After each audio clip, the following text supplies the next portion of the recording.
ఓం నమ శివాయ. అందరికీ నమస్తేనండి. మహిళలకు చాలా ప్రత్యేకమైన మాసం శ్రావణ మాసం. శ్రావణ మాసంలోని చివరి శుక్రవారానికి చాలా ప్రాధాన్యత ఉంటుంది. ఆగస్టు 30వ తేదీన చివరి శ్రావణ శుక్రవారం. లక్ష్మీదేవిని ఆశీస్సులను పొందాలి అంటే ఈ రోజున ప్రతి ఒక్కరి ఇంట్లో పూజ చేసుకోవాలి. చివరి శుక్రవారం రోజున చేసే పూజకు చాలా విశిష్టత ఉంటుంది. ఈ శ్రావణ మాసంలో లక్ష్మీదేవి వైకుంఠాన్ని వదిలి భూమిపైకి వస్తుంది. అయితే ఇక శ్రావణ మాసం పూర్తి కాబోతుంది. శ్రావణ మాసం చివరి రోజున భూమిపైన ఉన్న లక్ష్మీదేవి వైకుంఠంలో ఉన్న మహావిష్ణువు దగ్గరకు వెళ్ళిపోతుంది.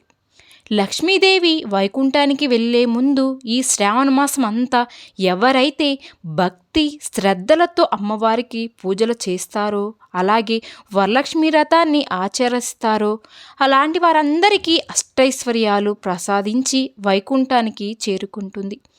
మరి ముఖ్యంగా లక్ష్మీదేవికి ఎంతో ఇష్టమైన చివరి శ్రావణ శుక్రవారం రోజున మీ ఇంట్లో పూజ చేసుకుని కొన్ని పరిహారాలు పాటించడం వలన లక్ష్మీదేవి అనుగ్రహం మీ ఇంటిపై వెల్లవేళలా ఉంటుంది.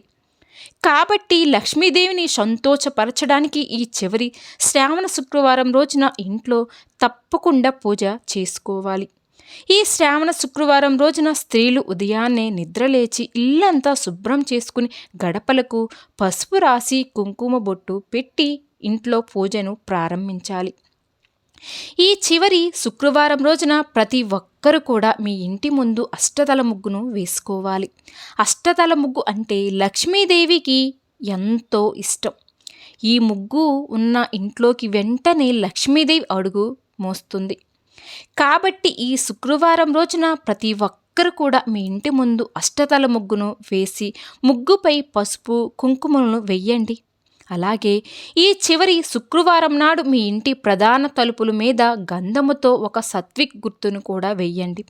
స్వస్తిక్ గుర్తు ఉన్న ఇల్లు డబ్బులతో నిండిపోతుంది.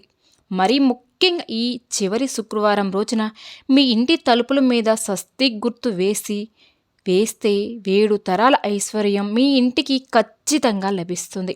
అలాగే ఈ శుక్రవారం రోజున ఇంట్లో స్నానం చేసేటప్పుడు నీటిలో కొంచెం పసుపు వేసుకుని స్నానం చేయండి.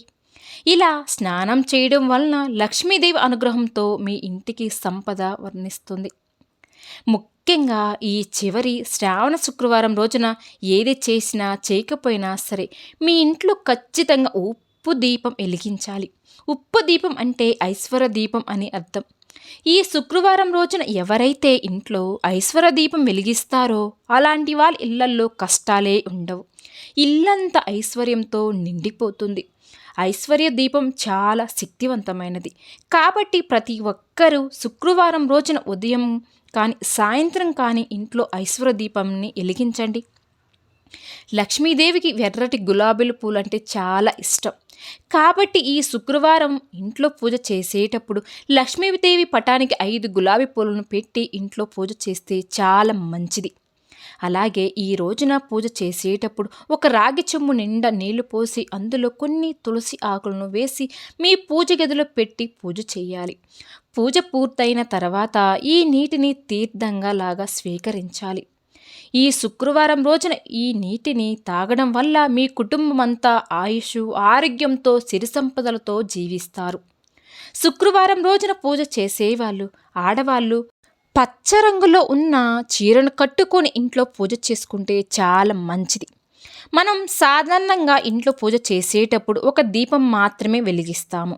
అయితే శుక్రవారం పూజ చేసేటప్పుడు మాత్రం మీ పూజ గదిలో ఖచ్చితంగా 2 దీపాలు వెలిగించి పూజ చేయాలి. అప్పుడే మీ పూజకు పుణ్యఫలం అనేది లభిస్తుంది. ఈ రోజున పూజ చేసే వాళ్ళు కొబ్బరి నూనెతో దీపారాధన చేస్తే డబ్బు సమస్య లేకుండా ఉంటాయి. నువ్వుల నూనెతో దీపారాధన చేస్తే మీ ఇంట్లో ఎలాంటి కష్టాలు లేకుండా ఉంటాయి. అదే ఆవు నెయ్యితో దీపారాధన చేస్తే ఇంటిపై ముక్కోటి దేవతల ఆశీర్వాదన కూడా ఉంటుంది. పూజలో నైవేద్యంగా ఒక బెల్లం ముక్కను పెట్టినా సరిపోతుంది. ఎవరైతే డబ్బు సమస్యలతో బాధపడుతున్నారో అలాంటి వారు ఈ శుక్రవారం పూజ చేసేటప్పుడు 2 అరటి పండ్లను అమ్మవారికి నైవేద్యంగా పెట్టండి. ఈ శుక్రవారం నాడు 5 ఒత్తులతో దీపం వెలిగిస్తే మీ ఇంట్లో డబ్బు కొరతే లేకుండా ఎల్లప్పుడూ ఐశ్వర్యంతో నిండిపోతుంది. అలాగే ఈ శుక్రవారం రోజున సాయంత్రం 6 గంటల సమయంలో ఒక పచ్చి నిమ్మకాయను తీసుకొని దాని 2 చక్కలుగా కోసి వాటిపై పసుపు కుంకుమలు అద్ది మీ గుమ్మానికి 2 వైపులా పెట్టండి. ఇలా చేస్తే మీ ఇంటిపై ఉన్న నరదిష్టి మొత్తం తొలగిపోయి మీ ఇంట్లో లక్ష్మీదేవి కొలువై ఉంటుంది. ముఖ్యంగా ఈ చివరి శుక్రవారం నాడు మీ ఇంటి గుమ్మం ముందు 2 దీపాలను వెలిగించండి. ఇలా వెలిగిస్తే లక్ష్మీదేవి సంతోషిస్తుంది. మంచి ఫలితం కూడా ఉంటుంది. మీ ఇంట్లో డబ్బు కష్టాలు ఉండవు. ఇంట్లో దారిద్ర్యం నశిస్తుంది. అనారోగ్యాల కష్టాల నుంచి విముక్తి మీరు పొందవచ్చు. ఈ విధంగా చివరి శుక్రవారం రోజున ఇంట్లో పూజ చేసి ఓ శ్రీ లక్ష్మీ నారాయణ నమః అనే మంత్రాన్ని చదువుతూ అమ్మవారికి హారతి ఇచ్చి ధూపం వేసి ప్రదక్షిణలు చేసి లక్ష్మీదేవికి నమస్కారం చేయండి. అమ్మవారికి హారతిని ఇచ్చేటప్పుడు కర్పూరం మీద ఒక యాలకును పెట్టి అమ్మవారికి హారతిని ఇవ్వండి. ఇలా చేస్తే మీరు అనుకున్న కోరికలన్నీ కూడా ఖచ్చితంగా నెరవేరుతాయండి.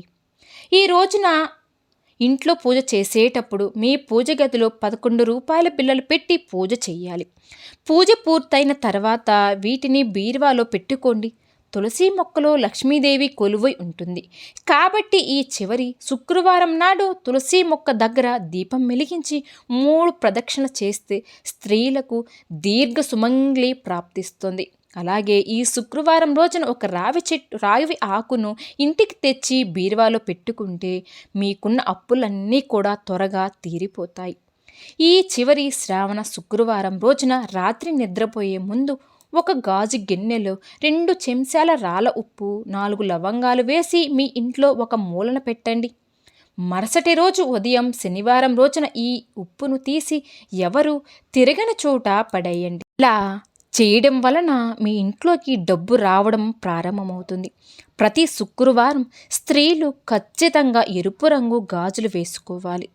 ఇలా వేసుకోవడం వలన లక్ష్మీదేవి సంతోషిస్తుంది. మీ ఇంటికి సిరి సంపదలను ప్రసాదిస్తుంది. ఓ లక్ష్మీ నారాయణ నమః.